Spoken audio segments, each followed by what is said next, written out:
In a heartfelt national address, President Tinubu addressed Nigerians on the ongoing nationwide protests.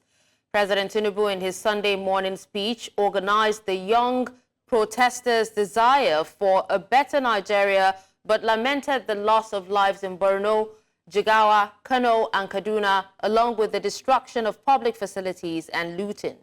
He urged protesters to suspend further actions and embrace dialogue, stressing the need for unity and cooperation to rebuild the nation.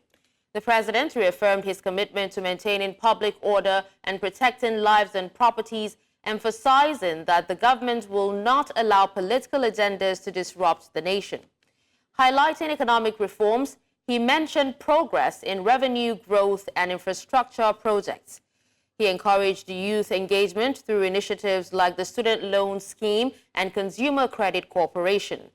The president called for collective efforts to build a brighter future, ensuring visible and tangible results of good governance. He urged security forces to maintain peace responsibly, emphasizing the paramount importance of the safety and security of all Nigerians. My dear Nigerians, especially our youths, I have heard you loud and clear. I understand the pain and the frustration that drive these protests. And I want to assure you that our government is committed to listening and addressing the concerns of our citizens. But we must not let violence and destruction tear our nation apart. Just over a year ago, our dear country, Nigeria, reached a point where we couldn't afford to continue the use of temporary solutions to solve long-term problems for the sake of now and our unborn generations. I therefore took the painful yet necessary decision to remove fuel subsidy and abolish multiple foreign exchange systems. These decisions are made were necessary if we must reverse the decades of economic mismanagement that didn't serve us well. Yes, I agree, the buck stops on my table, but I can assure you that I am focused fully on delivering the governance to the people. In conclusion, security operatives should continue to maintain peace, law, and order in our country, following the necessary Convention on Human Rights, to which Nigeria is a signatory. The safety and security of all Nigerians are paramount. As the protests in Nigeria over rising hunger continues to escalate, President Bola Tinubu gave his highly anticipated address to the nation on Sunday.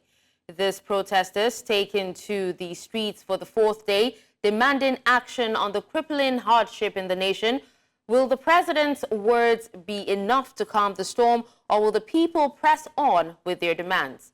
News Central's Adeshawa Odushoga reports. It was a speech that was indeed very much anticipated by the majority of Nigerians, especially one whose frustration has led them to hit the street, protesting against bad governance and hunger. In a somber tone, President Bola Tinubu commiserated with those who have lost loved ones and livelihoods, urging protesters to stand down and engage in dialogue.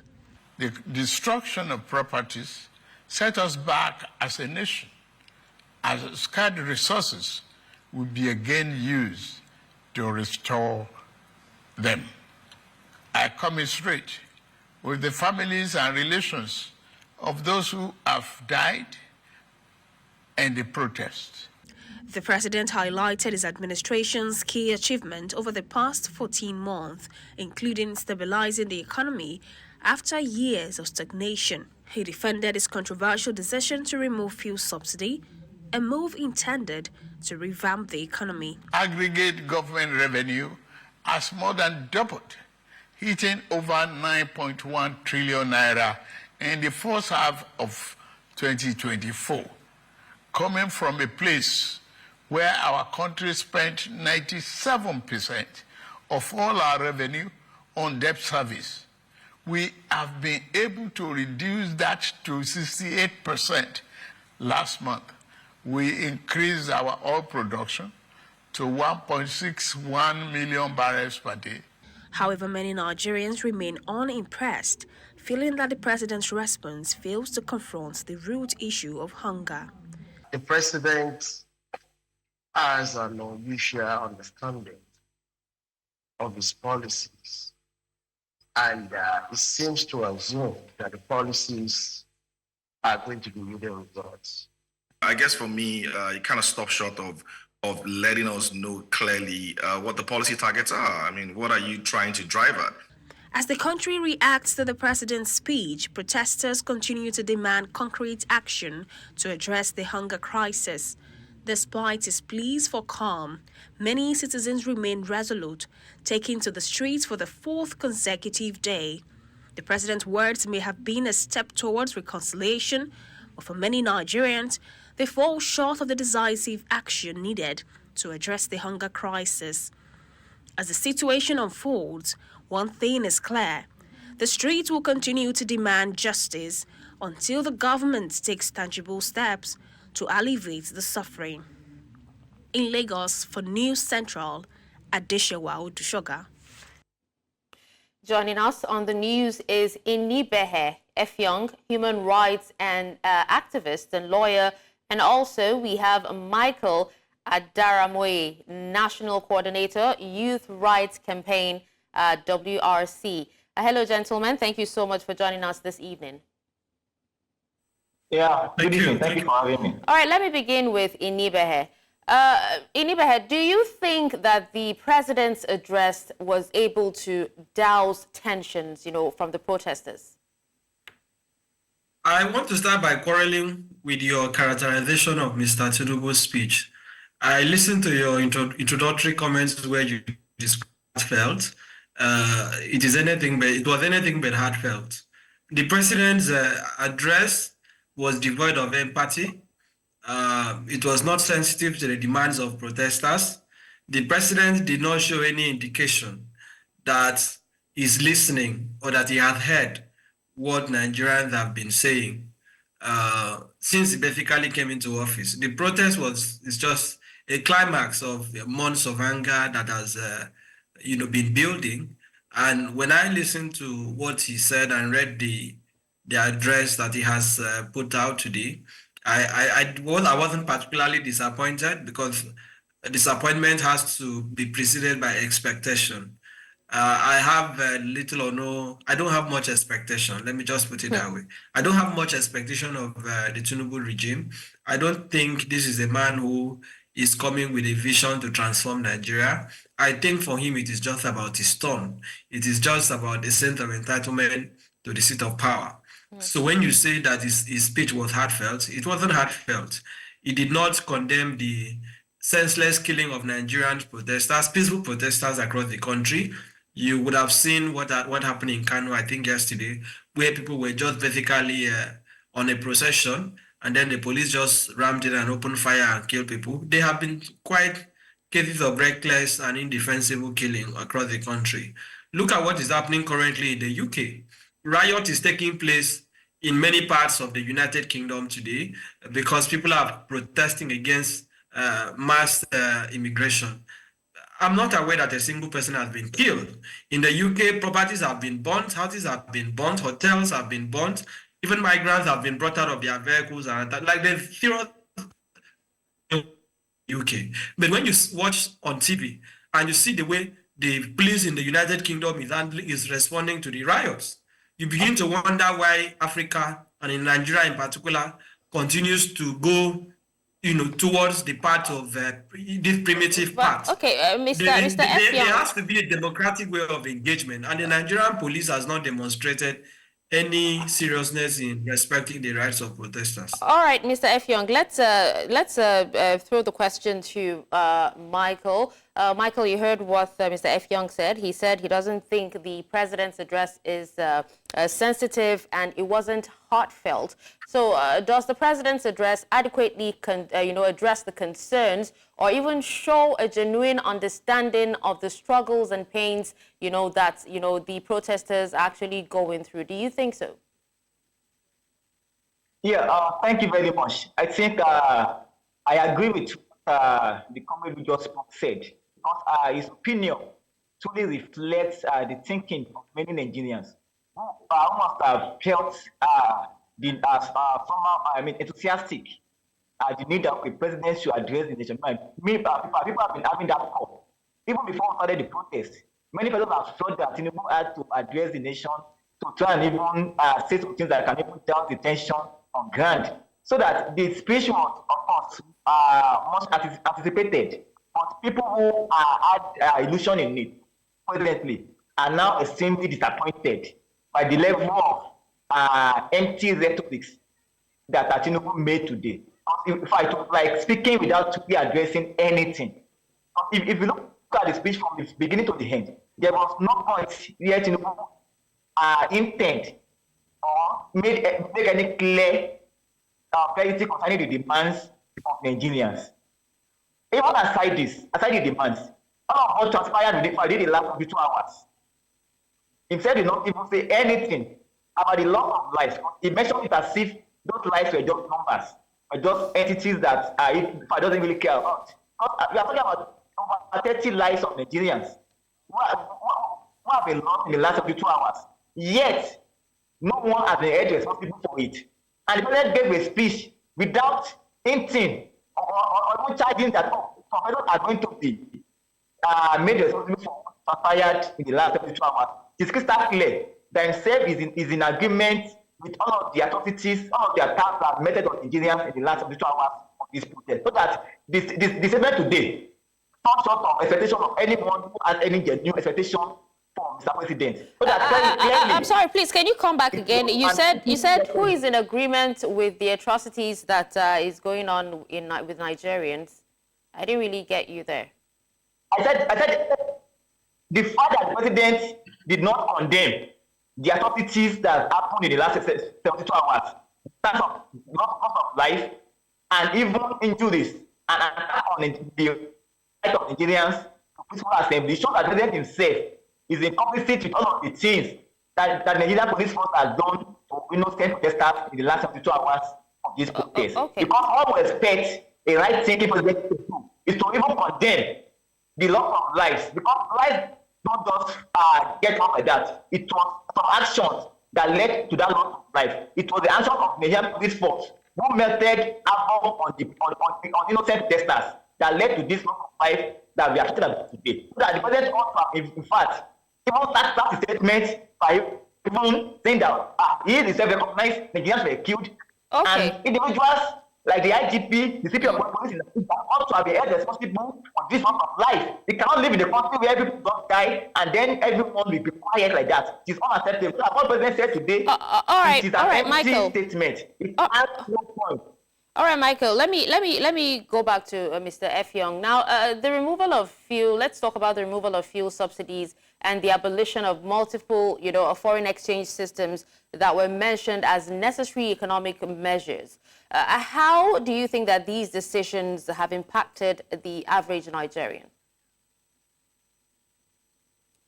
The problem I have with the whole fuel subsidy debate, one of the problems I have is the deception, the deceit, the duplicity of it.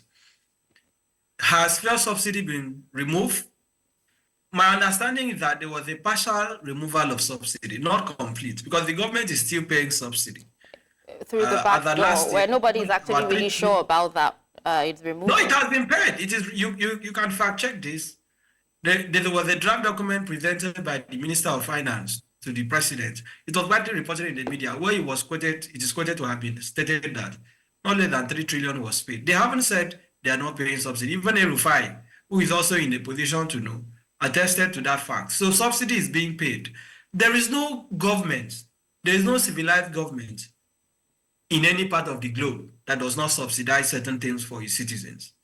what do Nigerians really gain from their government? Is it so? You cannot say that subsidizing fuel is itself an intrinsically bad economic decision.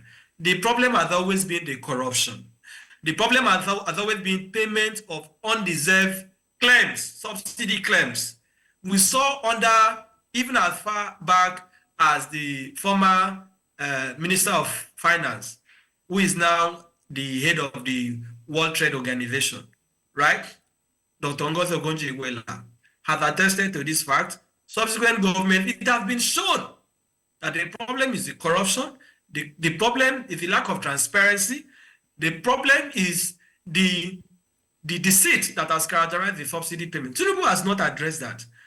As I speak to you, Mr. Yari is still heading NNPC. How do you explain that? Right? We saw how the Buhari administration or the Buhari regime basically bastardized the entire country. We are also seeing the level of economic vandalism that has been perpetuated by the past government. So, but you still have Tinubu returning Yari in NNPC. Does that tell you that this president is interested in having a transparent subsidy regime or in cleansing the oil sector? Does that tell you? Does that give you an indication? All right, So Michael. the point I'm making is that they cannot just be saying these things. There is nothing wrong, intrinsically wrong with subsidy, except that the issue of corruption has not been addressed. Now, even if you have removed subsidy, the money that has been derived, that the government has made from removal of subsidy, has been impacted on Nigerians. Rather, the president is telling us that he has given about over 700 billion, if I'm not mistaken, to state governors to ameliorate the hunger in the country. Is that a sensible decision? Governors who have basically stolen resources of their state, governors that cannot be held accountable, governors that have not accounted for their federal allocation, and you just bring out money and throw to them and say, go and reduce on. All right, Inibehe. Let me talk to Michael now. Now, Inibehe talked about, some of the problems being corruption, deceit, lack of accountability and transparency. Now, do you think that President Tinubu's call, we're still talking about the protests, by the way, do you think that his call for the suspension of the protests and also embracing dialogue is a step in the right direction? Because he has already said that, most of the initiatives, the removal of fuel subsidy has not impacted on Nigerians. So what difference will the dialogue, make if the protesters or the leaders decide to speak to the president? Well, thank you very much. I think we've made this point clear. Of course, in one instance, our protest itself is a form of speaking to the government.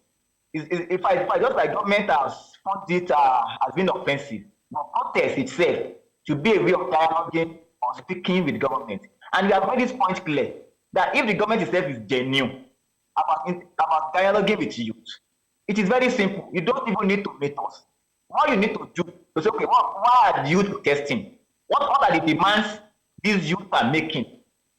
What are the demands can you meet? Because you can't just come to a table without any commitment to say that, okay, you want to meet the demands of this youth. So that the step that have been taken, not before now, is for the president himself to begin to meet some of these demands. Okay, out of the 10 demands, these are the 3 demands I think can be met immediately. These are what I think we can work towards that we need time to execute. So these are things that can make the Nigerian youth themselves feel like the government of the day is capable or interested in giving answers to their questions. But what we've seen, not just in the last 22 hours, even before we started the protest, is the opposite of that. That government, instead of using the energy to see how they address the demands of these protesters, went ahead to start using state resources for some propaganda and different forms of antics against the protests. And even when we began this protest, a right-thinking government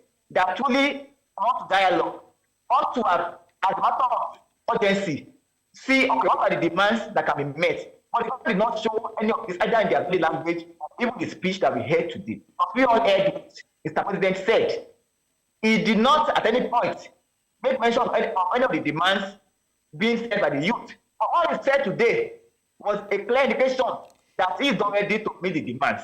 All right, Michael. A clear indication that he is not capable of resolving all of the questions we are asking him. So that, which is why many of us today do not feel energized, do not feel any level of enthusiasm in what President has said today. All right, like I Michael. said, it's just empty. Thank you so much, Michael. Sorry, we'd actually have to wrap up the conversation right now, but thank you so much, Michael and Inibehe, for joining us and speaking to us on this. Thank you. Thank you for having me. Residents of Umuahia, the Abia state capital, say the president's broadcast on the ongoing hunger protest did not address the demands of the populace. President Bola Tinubu on Sunday morning delivered a broadcast expected to address the issues that caused the protest. News Central's Chinwe Ugele reports that although the people did not expect him to give in to all the demands, they expressed disappointment that the address will not help the situation. 4 days into the End Bad Governance protest across Nigeria, the citizens have been asked to end the protest and give government more time to actualize its programs, as delivered by President Bola Tinubu on Sunday. So those who have taken undue advantage of this situation to threaten any section of this country, be warned. The law will catch up with you. Expectations were high that President Bola Tinubu would make some adjustments through his address to the nation on the ongoing hunger protest tagged End Bad Governance. He's going to, the fuel subsidy, he's going to put it back. Shortly after his broadcast, televised and aired on national media houses across the nation, the residents of Umuahia, though not part of the protest, say the president could have done better with the address. So really, I'm not satisfied with his address. He hasn't even said anything. He didn't address the issue. It's very, very discouraging because people are they are not happy because Nigeria everything is scattered. Cost of living is so high, everything is high, and people are suffering. Some are even dying out of poverty. According to them, as citizens, the law empowers them to protest any discomforting situation, but then the president has the duty of ensuring their demands are met reasonably to avert any form of escalation. Asking us to calm down, that he will take care of everything. It's a nice speech anyway, but he needs to take proactive action, so that we need to act fast so that things don't get out of hand, okay? They say it will only take Mr. President a bold step and the inflated prices of goods and services in the nation will reduce. So, our main problem is the fuel subsidy removal. So we Nigerians, what we expected him to do is to tell us that the fuel subsidy has been returned. People are angry because of hunger, won't kill everybody. So for the protest to stop, he needs to hear the voice of the people. President Tinubu, I took him up with a condemning. Young man, got in the real combat. When you go to fuel, now like go to rice. Go on, the job. I go. Well. Part of the demands of the protesters include reduction in cost of governance, reversal of fuel subsidy removal, among others. In Umuahia for News Central, Chinwe Ugele. The Nigeria Union of Journalists have condemned the intimidation and harassment of reporters covering the countrywide demonstrations with the hashtag #EndBadGovernance in Nigeria. Now, the union stated that these acts were carried out by both state and non-state actors. In a statement by Achike Chudi, made available on Sunday, August 4th, 2024, by the NUJ's National Secretary, Achike Chudi, now, the statement assured that despite these condemnable acts, journalists will neither be cowed nor deterred from carrying out their responsibilities of engaging with society to inform, enlighten, and educate citizens to promote the public good. Joining us on the news is Funke Adeoye, founder, Hope Behind Bars Africa. Hello, Funke. Thank you so much for joining us this evening. Thank you very much for having me. Good evening. All right, now, can you tell us the number of protesters that have reported harassment and what is to be done in such a case? Thank you very much once again. It is almost impossible right now to determine the number of protesters that have been arrested because we've had lots of arrests across the country.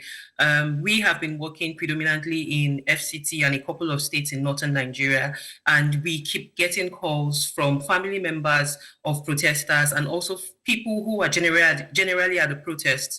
And one of the things that we've noticed is that when lawyers are deployed to the various police stations, what we get back is that the protesters cannot be released on higher orders.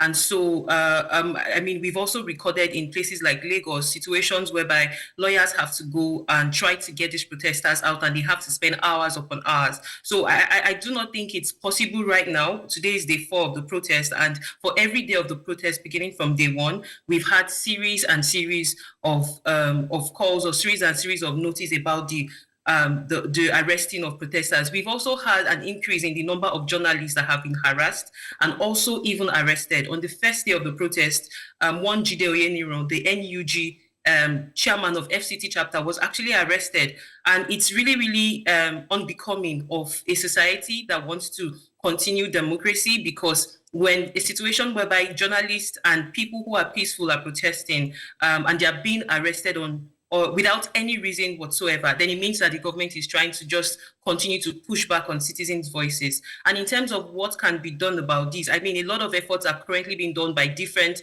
civil society organizations, lawyers across Nigeria, different Nigerians who are providing as much support as possible to ensure that these protesters are released. But more importantly, we need to get a definitive stance from the government, which is one of the things that we failed to get from the president's address this morning. And that definitive stance is that there is no reason whatsoever why protesters should be arrested, especially when there is no semblance of them perpetrating crime or being violent in any way. So it's important that it's important that the government takes a stand that every protester that has been arrested unduly or without any due cause is released as at today. That's the first point of call. All right, Funke. Now, you did say that, CSOs and other Nigerians are doing a lot about, the arrests and also the harassment, that happened or occurred during the protest. But is there any way that the legal system can address the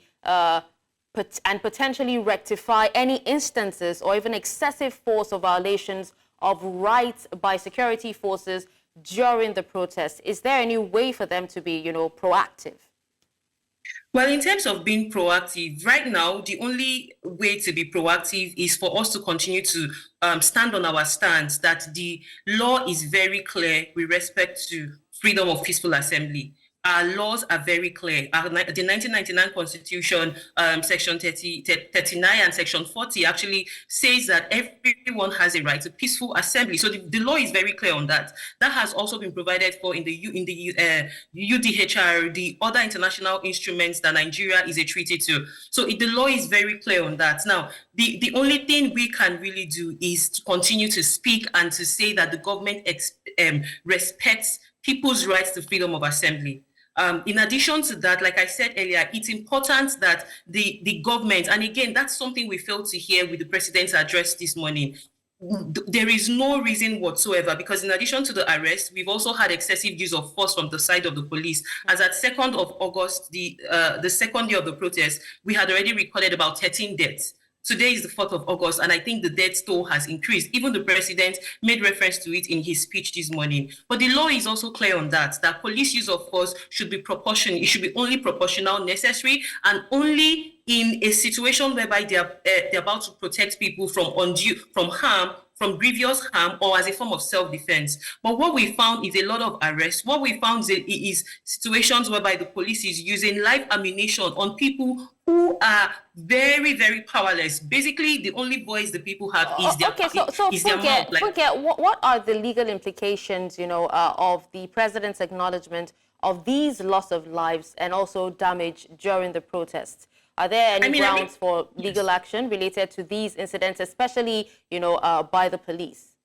Absolutely, absolutely. I mean, what we've just seen is a whole round of human rights violations. The president has acknowledged that indeed we've had human rights violations by virtue of the police use of force on citizens who had no form of who had no reason whatsoever to be harmed. Use of live ammunition. There is the use of live ammunition on citizens who were not perpetrating any form of grievous bodily harm. So absolutely, we have legal actions that can be taken. Even the family of the deceased who were part of the protest and have been killed can also take legal action against the government. Now the question is, would they be willing to? Because if we take our mind back to previous protests that has happened in the past, even when the government took some extra steps to set up judicial panels, till date we are still asking for the follow-up from the judicial panels that were set up after 2020. So yes, there are legal actions. There are course of action in terms of human rights violations that has been committed, in terms of legal actions, even against the policemen who perpetrated this harm. But the question is the government willing at this point in time to hold themselves accountable, to hold the policemen who have inflicted grievous bodily harm and killed people without any reason whatsoever? Is the government willing to take action? This is what we want to see. I think basically this is what we also wanted to hear from the president, to say that these things has happened, but it shouldn't have happened. And this is what we're going to do to ensure that if people decide to want to continue to speak up on the issue of bad governance, they will be protected. And finally, that it's important to separate the people who are perpetrating harm, which are the rioters and the looters, from the protesters. From the videos you've seen in the past couple of days, you find that the protesters are where they are without any reason whatsoever, showing that they are trying to be violent, and we find policemen with them, around them, holding live ammunition, trying to intimidate and to create a form of apprehension. On the other hand, we see videos of people looting, and there is no form of security around them, forgetting that the Constitution is very clear that the security and welfare of the people will be the sole and the primary responsibility of the government by virtue of Section 14(2) of the 1999 Constitution. Absolutely, Funke. Thank you so much for speaking to us and taking time out to speak to us on this. Thank you. Thank you. Away from the protests, update. Now, gunmen have reportedly killed the President General of Umucheke Okwe Autonomous Community on Nuimo local government area of Imo State, Chief Hygienist Ohazurike. They also killed 6 other leaders of the community.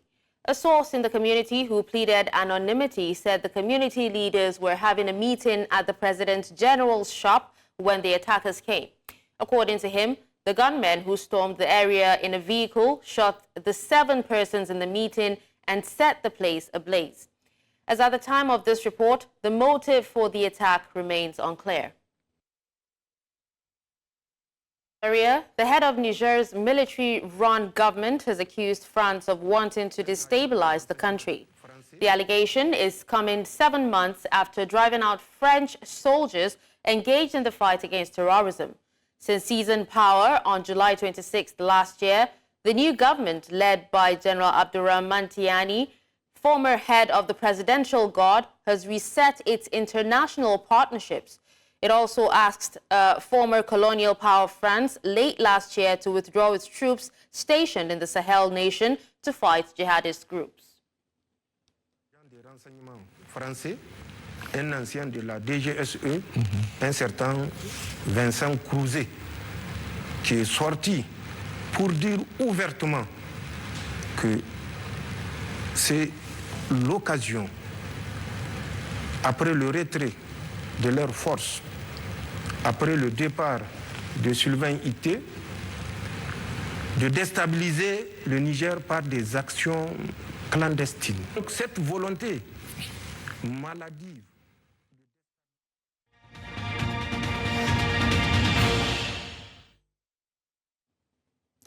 In other news from around the world, far-right protesters clashed with police in Middlesbrough, North England, as authorities in the UK face the country's worst rioting in 13 years.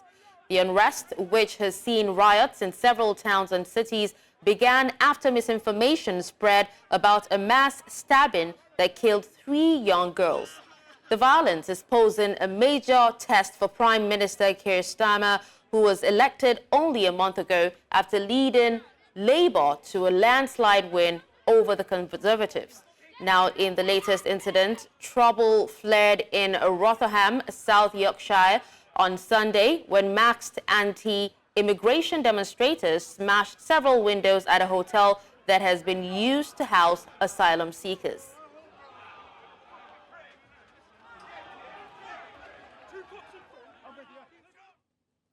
For more on this, I'm joined by our international correspondent, Afia Hagen.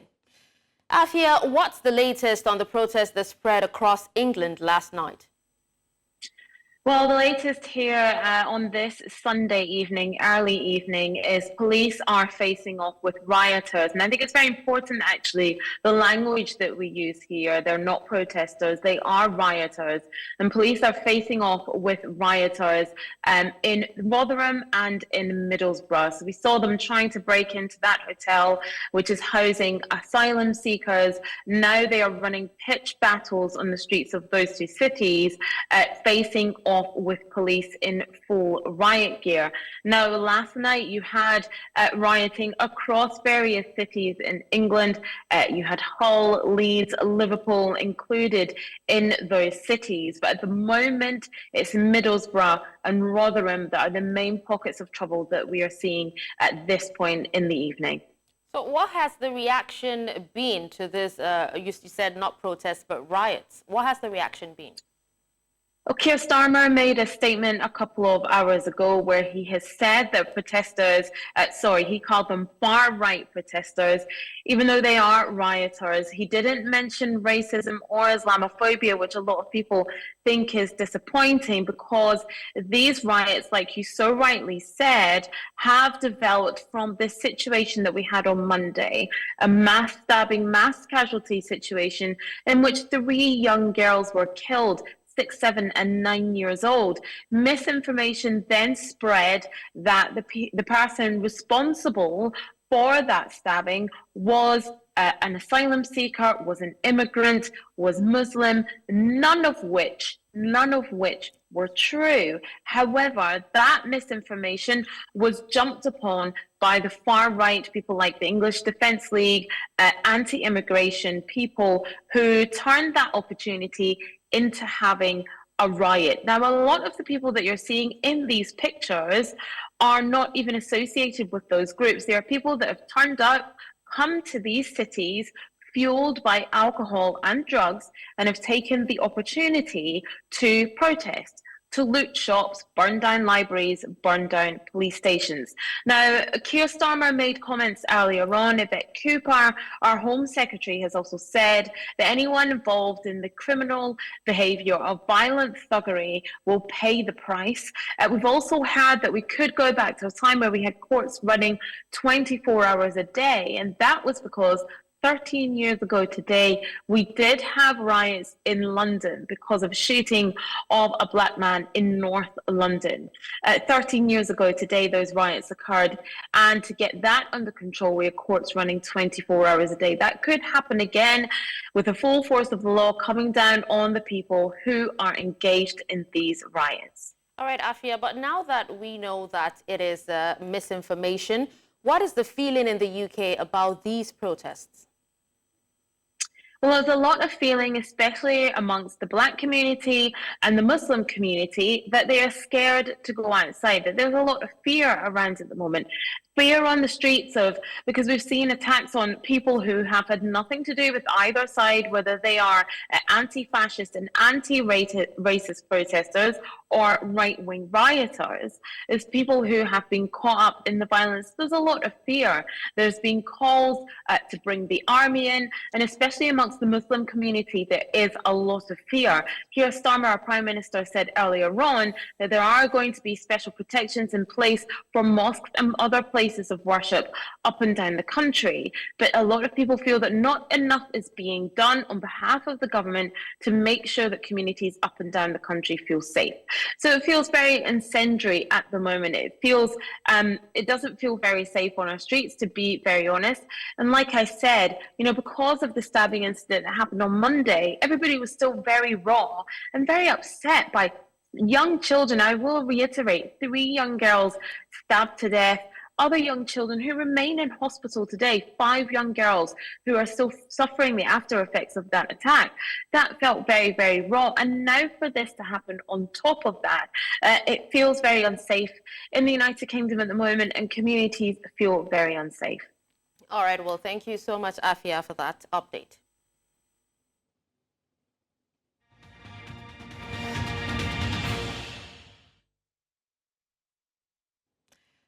Nigeria's female basketball team, the Tigers, made history on Sunday as they beat their Canadian opponents 79-70 to reach their first ever quarterfinals of the Olympics Games.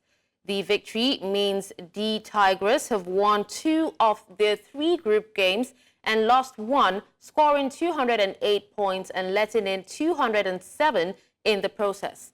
Nigeria, 3-time women's Afro-Basket champions, became the first African team to get past the group stage of the 2024 Summer Olympics in Paris. Well, just before we go, we'd love to tell you that President Bola Tinubu has congratulated former governor of Delta State, Chief James Onanefe Ibori, on his birthday. Now, Chief Ibori, a businessman and politician, was governor of Delta State from 1999 to 2007. In a statement by his special advisor on media and publicity, the president joins friends, the good people of Delta State, and well-wishers to felicitate with the former governor on his momentous occasion.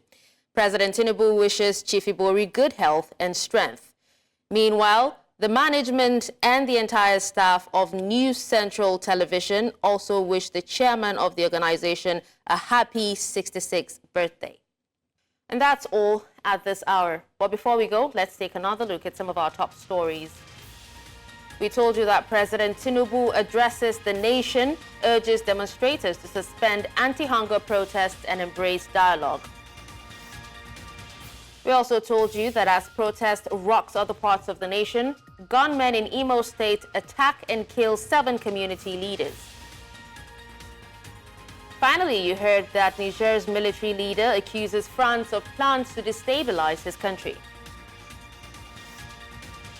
Send your eyewitness report to the WhatsApp number on the screen. Do follow us on social media. We are at News Central TV.